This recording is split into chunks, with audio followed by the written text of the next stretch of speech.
네, 이번 동영상은 산수몽꾀에 대해서 알아보도록 하겠습니다. 산수몽꾀는 앞서 다룬 수레둔꾀를 거꾸로 뒤집은 도전꾀입니다. 주역에서 서로 도전꾀 관계인 두 꾀는 서로 붙어 있으면서 그 이야기 내용도 서로 밀접한 관련이 있습니다. 수레둔꾀가 주나라 초기 왕들의 이야기를 위주로 다루었다면 산수몽꾀는 서주의 마지막 왕인 유왕의 이야기를 위주로 다룹니다. 먼저 몽자의 의미부터 보겠습니다. 몽이라는 글자는 본래 토사, 열화 등과 같은 덩굴 식물을 뜻합니다. 이 글자 위에 풀초자가 있기 때문에 그러한 식물의 이름을 말하는 것이고, 풀초자가 붙지 않은 몽자가 본래 산수몽꾀에서 말하는 몽의 의미에 가깝습니다. 그런데도 왜 굳이 풀초자가 들어간 식물 이름인 몽자를 괴의 이름으로 삼았는지는 마지막에 다루도록 하겠습니다. 몽자는 돼지 돈자가 변형된 글자 위에 쓰개 모자를 두어서 돼지를 무언가로 덮어 씌우고 붙잡아둔 모양입니다. 고대 동양에서 돼지는 수를 상징하는 동물입니다. 고로 산수몽꾀에서 물에 해당하는 하계의 감이 돼지에 해당하고, 그 돼지를 위에서 덮어 씌운 쓰개 모자가 바로 상계의 간에 해당합니다. 간꾀는 수평적으로는 건물의 담벼락이나 닫아 잠근 문을 상징하고, 수직적으로는 위에서 무언가를 덮어서 막아둔 모양이기 때문입니다. 그래서 간은 주로 막다, 억제하다는 의미가 위주가 됩니다. 주역에서는 무언가 갇혀 있어서 밝은 빛을 보지 못하는 것을 사람의 일에서는 어리석음이라는 의미로 사용하고 있습니다. 고로 몽은 무언가를 덮어 가린다는 뜻도 되고 어리석음이라는 뜻도 됩니다. 이것을 고대의 오행 이론으로도 해석이 가능합니다. 산수몽꾀의 상괴 간은 오행 중에 토에 해당하고, 이는 물을 가로막는 둑과 같은 이미지입니다. 하괴의 감은 물입니다. 즉 산수몽꾀는 오행적으로는 토와 수가 만나서 이루는 토극수의 상이고, 오행상에서 토극수는 목화토금수라는 한 흐름이 마지막 수의 단계에서 물을 가로막는 둑의 문을 열고 닫는 것을 조절하는 것을 상징합니다. 오행이나 주역이나 항상 가장 중요하게 생각하는 것이 너무 부족하지도 않고 지나치지도 않는 중의 상태를 유지하는 것인데, 이것을 두간의 물이 너무 부족하지도 않고 과하지도 않게 조절하는 것으로 나타내고 있습니다. 고로 두간의 물이 너무 적은 것도 어리석은 것이고 지나치게 많은 것도 어리석은 것입니다. 산수몽꾀의 하괴에서는 두간의 물이 너무 적은 것이 문제가 되는 어리석음을 말한다면, 상괴에서는 두간의 물을 적절히 조절하는 중의 상태 및 둑의 안에 물이 너무 과해서 둑을 부수고 물이 밀려나가는 상태를 말하고 있습니다. 그리고 산수몽꾀의 외옥계 고는 둑의 문을 여는 것이고, 간은 둑의 문을 닫는 이미지이므로 곤과 간이 합쳐서 둑의 문을 여닫는 것을 중도에 맞게 하는 것을 상징합니다. 한편 내옥계 지는 물이 밖으로 나아가도록 미는 추진력을 상징하며, 이러한 추진력 때문에 점차로 물이 둑 안에서 밖으로 나아가려는 힘이 강해지게 되는 것입니다.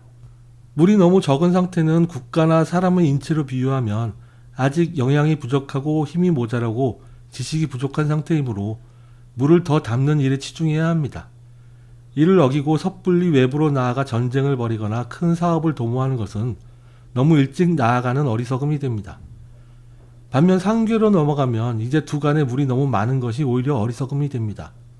과하거나 부족한 것이나 모두 어리석음입니다. 이렇게 물이 너무 많아지면 나의 두간의 물을 밖으로 적절히 흘려내보내야 하는데, 이는 왕이 주변에 덕을 베푸는 것을 상징합니다. 반면 물이 적절히 분배되지 못하고 쌓여가다가 둑을 부수고 나아가는 것은 홍수가 나서 국가가 망하는 재앙의 상이 됩니다.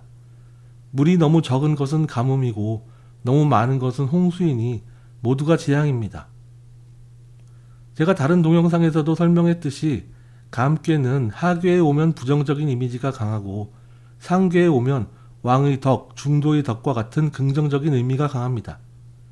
산수몽꾀의 감은 하괴에 오므로 부정적인 의미가 더 강해서 부정적인 어리석음을 의미하게 됩니다.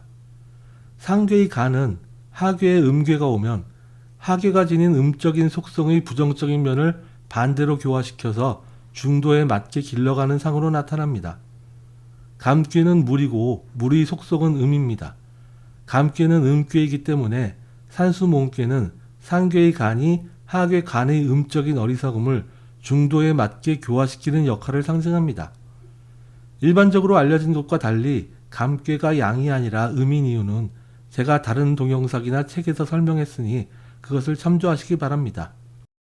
산수몽개의 괴사는 점이란 무엇인가를 논하는데 매우 중요한 괴사인데 이는 설명이 매우 길어지게 되므로 일단 효사들부터 정리하고 괴사는 나중에 따로 다루도록 하겠습니다.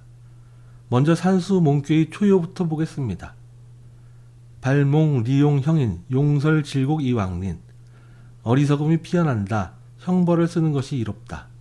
족쇄를 풀고 나아가면 안타깝다. 먼저 초육효는 발몽이라는 말로 시작합니다. 몽은 어리석음 혹은 어리석은 사람을 뜻합니다. 그런데 사실 세상에 완벽한 사람이란 없으므로 사람들은 모두 어떤 방면에서는 어리석은 사람들입니다.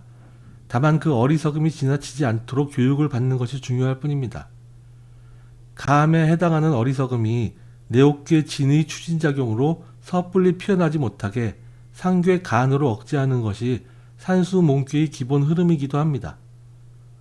발은 발사한다고 할 때의 발자로 무언가 발생한다는 뜻입니다. 즉 발몽은 어리석음을 발생시킨다는 뜻입니다. 이는 어리석음이 발현되는 초기이므로 일찍부터 교육을 통해 바로잡는 것이 좋습니다. 리용은 무엇을 쓰는 것이 유리하다는 뜻이고 형인은 형벌을 내리는 사람을 뜻합니다. 질곡은 죄인을 묶어둘 때 쓰던 족쇄입니다. 용설 질곡에서 설은 탈과 같은 뜻으로 족쇄를 벗어난다는 뜻입니다. 용설 질곡 이왕은 족쇄를 풀어서 나아간다는 뜻이고 리는 안타깝다는 뜻입니다. 즉 용설 질곡 이왕리는 어리석음을 억제하기 위해 묶어둔 족쇄를 풀어 헤치고 어리석음이 행동으로 발현되게 그냥 놔두면 안타까운 일이 생긴다는 뜻입니다. 즉 교육에는 어느 정도의 체벌이 필요한 것입니다. 그것을 형벌이라는 정치적인 용어와 뒤에 나오는 수갑이나 착고 같은 표현을 쓴 것은 이것이 사실은 주나라 왕조의 정치에 관련된 이야기이기 때문이지만 반드시 그러한 왕실의 정치 문제로만 볼 필요는 없습니다. 억제되지 못한 어리석음에 벌칙을 주어서 억제하도록 하는 것을 수갑이나 형벌과 같은 상징적인 표현으로 나타낸 것으로 봐도 됩니다. 너무 지나치고 가혹한 처벌은 오히려 학생들에게 공포와 반감을 불러일으키지만 적절한 형벌은 인내심을 가르치고 나중에는 자기 스스로를 억제하면서 방종에 빠지지 않게 하는 교육수단도 된다는 것이 고대인의 가르침입니다. 이러한 형벌과 체벌이 지나치면 오히려 부작용이 생기고 안 좋기 때문에 이어지는 2호에서는 어리석은 자를 품어주는 포몽이라는 말이 나옵니다. 즉 채찍과 당근을 적절히 사용하는 것입니다. 초요에서는 어리석음을 벌하는 내용이 나오는 것은 하괴에 오는 모든 감꾀의 초요는 위험의 시작을 상징하고 2호는 위험에서 잠시 벗어나 안정을 취하는 상이 나오기 때문입니다. 비록 하괴의 감이 전체적으로는 부정적인 위험이나 어리석음의 의미가 강하지만 그 중간에 자리 잡고 대칭 균형을 이루는 9이호는 위험이나 어리석음에서 잠시 벗어나 안정된 상황으로 나타납니다. 고로 이어지는 2호에서는 아직 완전하게 교육이 완성된 것은 아니지만 잠시 어리석음에서 멀어진 인물을 품어주는 포몽이라는 내용이 나오는 것입니다. 그럼 이제 2호를 보겠습니다. 포몽길, 나쁘길, 자극가. 어리석은 학생을 품어주니 길하다. 부인을 들이는 것이 길하다. 아들이 가정을 꾸릴 수 있게 된다. 포는 무언가를 감싸고 품는다는 뜻입니다. 몽자가 무언가를 덮어 씌우는 것과 같은 이미지입니다. 그러나 억지로 죄수처럼 어두운 곳에 가둬두는 것이 아니라 따뜻하게 품어주는 몽이 바로 포인 것입니다. 이렇게 어느 정도 교육이 이루어졌으면 이제 혼인해서 가정을 책임질 수 있습니다. 그래서 납부길이라고 한 것입니다. 부는 부인이고 납은 드리는 것입니다. 자극가에서 극은 할 수 있다는 뜻의 능과 같은 뜻입니다. 가는 가정입니다. 즉 아들이 혼인을 통해 가정을 꾸릴 수 있다는 뜻입니다. 이는 역사적으로는 서주의 마지막 왕인 유왕이 그의 정부인인 신우를 맞아들이는 역사적 사건에 해당되기도 합니다. 이제 6.3효를 보도록 하겠습니다. 물용 취녀, 견군부, 불유궁, 무유리. 그 여인을 첩으로 취하지 말라. 강한 남성을 보고도 공손히 대하지 않으니 이로울 것이 없다. 물용은 뒤에 오는 일을 하지 말라는 뜻입니다. 취녀는 여인을 취하는 것입니다. 앞서 2호에서 말한 납부는 정부인을 드리는 것이고 3회에 나오는 취녀는 정부인이 아닌 첩을 들이는 것을 의미합니다. 이는 서주의 마지막 왕인 유왕이 포사라는 여인을 첩으로 들인 역사적 사건에 해당합니다. 유왕은 이 포사에게 놀아나서 나중에 자신이 정부인인 신후를 버리고 포사를 정부인으로 올리는 어리석음을 범하고 정사를 소홀히 해서 결국 반란군에 의해 왕위에서 쫓겨나게 됩니다. 견금부에서 금부란 힘이 강한 남성, 즉 왕을 상징합니다. 여기서 금은 반짝이는 황금이 아니라 강한 금속을 상징합니다. 고대의 왕의 의미는 강함을 위주로 내세웠습니다. 그래서 왕자도 본래 갑골문부터 무기 모양으로 표현했고 금자에도 왕자가 들어갑니다. 견금부란 강한 남성인 왕을 본다는 뜻인데 앞서 첩으로 들인 여성이 왕을 보고 취하는 행동을 말하는 것입니다. 그 행동이 바로 뒤에 나오는 불유궁입니다. 불유는 그냥 안일불과 같다고 보면 됩니다. 궁은 보통 몸이라고 해석하지만 그 속뜻은 낮게 숙이고 겸손한 자세를 의미하는 것입니다. 그 글자가 몸 신자 옆에 활궁자가 들어간 것도 구부러진 활처럼 사람이 몸을 구부리고 낮게 처신하거나 숨어 지내는 상황을 상징하는 것입니다. 즉 견금부 불유궁이란 여성이 돈을 탐내서 자기 몸을 함부로 놀린다는 뜻이 아니라 첩으로 들인 여성이 왕을 보고도 겸손하지 못하고 오히려 왕의 위에 서려고 한다는 뜻입니다. 이는 서주 마을의 포사라는 여인이 유왕에게 한 행동과 똑같은 것입니다. 무유리는 이로울 것이 없다는 뜻입니다. 담기의 초효와 삼효는 중앙의 양효와 달리 위험이나 어리석음을 상징합니다. 고로 초효와 삼효에서 모두 주인공인 유왕의 어리석음이 피어나는 상황이 나오는 것입니다. 이제 육사효를 보겠습니다. 곤몽린, 지나치게 구속함은 안타깝다. 곤몽의 곤은 나무 목자를 무언가 네모난 틀 안에 가둬두고 자라나지 못하게 한 것으로 이 또한 덮어 씌운다는 뜻인 몽의 또 다른 표현입니다. 몽의 개념에서 이효의 포는 감싸주고 포용하는 덮개라면 곤몽의 곤은 억지로 가둬두는 덮개입니다. 하괴의 감을 지나 상괴로 올라오면 이제 어느 정도 교육이 이루어진 상황이므로 형벌과 같은 외적인 억제가 아니라 스스로의 내적인 자제력으로 자신을 억제하는 힘이 길러진 상태이고 그렇게 해야 바른 교육이 되는 것입니다. 그러한 인물을 지나치게 가둬두고 억제하려고만 한다면 이는 형벌이 부정적으로 영향을 미치게 되므로 이러한 시기에는 사람을 가둬두는 형벌과 같은 교육 방식이 오히려 안타까운 것입니다. 즉 앞서 초효에서는 가둬두지 않으면 안타까웠지만 사효에서는 지나치게 가둬두는 것이 오히려 안타까운 것입니다. 이는 앞서 둑 안에 물을 통해 비유한 것과도 같은 이미지입니다. 즉 하괴에서는 물을 둑 안에 저장하는 것이 더 중요한 관건이었으므로 족쇄로 묶어두는 방식이 필요했으나 상괴로 가면 둑 안에 물이 어느 정도 쌓인 상황이므로 이제는 문을 열어 물을 내보내는 것이 더 중요한 관건이 되는 것입니다. 이제 오효를 보겠습니다. 동몽길, 어리석음을 깨우치니 길하다. 동은 어린아이를 뜻하는데 이는 본래는 무언가에 눈을 뜨고 깨우친다는 뜻입니다. 그래서 동자의 갑골문과 금문에서도 이렇게 눈을 크게 강조하고 있는 것입니다. 흔히 동자를 어린아이의 눈을 무기로 찔러서 노예로 만든 것이라고 해석하는데 이는 완전히 잘못된 해석입니다. 눈을 무기로 찌른 것으로 해석하는 이유는 눈동자 위에 오는 신자를 무기의 의미로 보았기 때문에 그런 것인데 신자도 본래 무기의 의미가 아닙니다.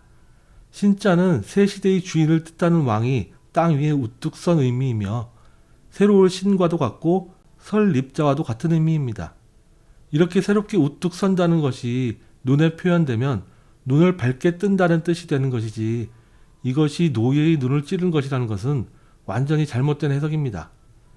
이에 대해서는 매우 긴 분석과 해석이 필요하므로 여기선 생략하고 넘어가겠습니다. 자세한 내용은 제 책을 참고하시기 바랍니다. 후에 이 동자 바닥에 동력 동자가 오는 것은 이 글자의 발음이 동이라는 것을 표시한 것이기도 하지만 이렇게 발음 요소로 들어간 글자들이 많은 경우 단지 발음만 표시한 것이 아니라 의미도 강조하고 있습니다. 동자에 들어가는 동자도 마찬가지로 단지 소리만 나타내는 것이 아니라 의미도 나타납니다. 동쪽은 해가 뜨는 쪽이니 아침에 해당하고 어린아이는 시간상으로 치면 아침에 해당하는 시기입니다. 반대로 노인은 저녁에 해당하겠죠. 그리고 동몽의 동은 두 가지 해석이 가능합니다. 하나는 눈을 뜨고 깨우친다는 뜻을 위주로 보고 어리석음을 깨우친다고 해석하는 것입니다. 지금까지는 목매하고 어리석어서 무언가 덮개 같은 억제를 강압적으로 가해서 가려 했다면 이제는 밝은 빛을 보고 지혜의 눈을 뜬 상태이므로 이것을 동몽이라고 한 것입니다. 그런데 앞서 괴사에서 동몽은 명사로 나옵니다. 고로 이것을 명사로 해석한다면 어리석음을 깨우친 학생 혹은 깨우치고자 하는 학생의 의미가 됩니다. 다른 효사들에서 발몽, 포몽 등이 모두 동사와 목적어로 이루어진 것을 고려하면 오효의 동몽도 어리석음을 깨우친다고 해석하는 것이 맞고 그것이 더 본래 의미에 가깝습니다. 단지 어리석은 학생이 길하다고 하면 그 표현은 뭔가 이상합니다. 다만 괴사에서만은 동몽을 어리석음을 깨우치려는 학생이라는 명사로 해석하는 것이 맞습니다. 간꾀의 오효는 하괴가 손, 태, 감, 곤과 같은 음꾀인 경우에는 하괴가 지닌 음적인 속성을 중도에 맞게 기르는 것을 완성하는 상으로 나옵니다. 그리고 마지막 상구효에서는 이러한 중도를 벗어나서 하괴의 음적인 속성이 양을 지나치게 밀고 나아가려는 쪽으로 변화되는 상황이 나옵니다. 반면 하괴가 건진, 리와 같은 양꾀인 경우에는 마지막 상구효에서 하괴 양의 덕을 크게 이루는 상이 나오고 오효는 그 중간 과정으로 나타납니다. 그래서 산수몽기의 유고효는 어리석은 자를 교육시키는 것이 적절하게 완성된 길한 상황이 나오고 이어지는 상구효에서는 어리석음이 다시 피어날 수 있는 위험한 상황이 나오게 됩니다. 이는 하괴 감이 상징하는 물이 지나치게 많아져서 상괴 간의 벽을 부수고 치고 나아가는 경몽이라는 단어로 표현이 됩니다. 이제 마지막 상구 효사를 보겠습니다. 경몽, 분리위구, 리여구. 치고 나아가는 어리석음이다. 도적이 되는 것은 불리하고 도적을 막는 것이 이롭다. 격은 치다는 뜻입니다. 경몽이란 어리석음을 억제하는 덮개를 공격적으로 치고 나아가는 것을 뜻합니다. 앞서 나온 몽들은 모두 덮개에 쓰여진 대상인 교육받는 학생을 의미했다면 마지막 상구효에 나오는 몽은 덮개 자체를 의미합니다. 즉 몽은 덮개이기도 하고 덮개에 씌워진 사람이기도 합니다. 덮개에 씌워진 대상이 학생이라면 덮개 자체는 스승 혹은 스승의 가르침에 해당합니다. 고로 경몽이란 스승의 가르침을 무시하고 자기 멋대로 치고 나아가는 어리석은 학생을 의미합니다. 둑 안에 물이 내옥기 진의 추진을 얻어서 둑을 부수고 밖으로 나아가는 것으로 자신을 억제하지 못하고 치고 나아가는 충동을 상징한 것입니다. 이것이 대대로 잘못 해석이 되어서 경몽이 어리석음을 깨치는 것이라고 알려져 왔는데 경몽은 그와 반대로 스승의 가르침을 무시하고 어리석음이 과격하게 밖으로 표출되는 것을 뜻합니다. 어리석음을 깨치는 것은 경몽이 아니라 앞서 나온 동몽입니다. 분리위구 리여구에서 구는 도적이고 어는 막는다는 뜻입니다. 즉 도적이 되는 것보다는 도적을 막는 것이 유리하다는 뜻입니다. 수레둔꾀에서도 설명했듯이 도적은 이웃 국가를 공격해서 전쟁으로 정벌하는 것을 의미합니다.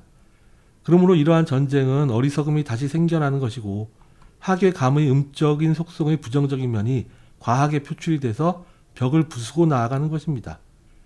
이는 둑 안의 물이 적절하게 분배되지 못하고 쌓여 있다가 결국 둑을 부수고 밖으로 홍수가 나는 재앙의 상이 되는 것입니다. 이렇게 외부로 침략해 나가지 말고 적을 방어하는 데 치중하라는 것은 서주말 유왕의 장인이 견윤과 협력하여 주나라를 공격해서 서주가 멸망한 역사적 사건에 해당이 됩니다.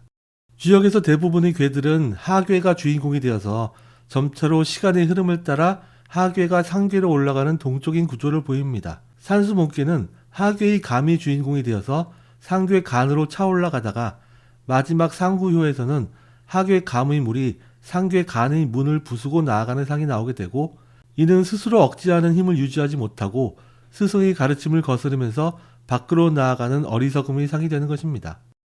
하괴 감은 물이고 음이며 상괴의 간은 양이므로 이는 음이 양을 밀치고 위로 올라간 상이고 학생이 스승의 위로 올라탄 상이 되는 것입니다.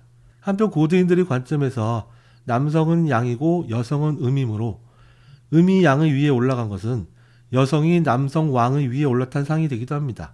이는 서주 말의 유왕이 포스사라는 여인에게 빠져서 자신의 정부인과 아들도 버리고 정사까지 망쳐버려 결국 나라를 망하게 한 일과도 연관이 됩니다.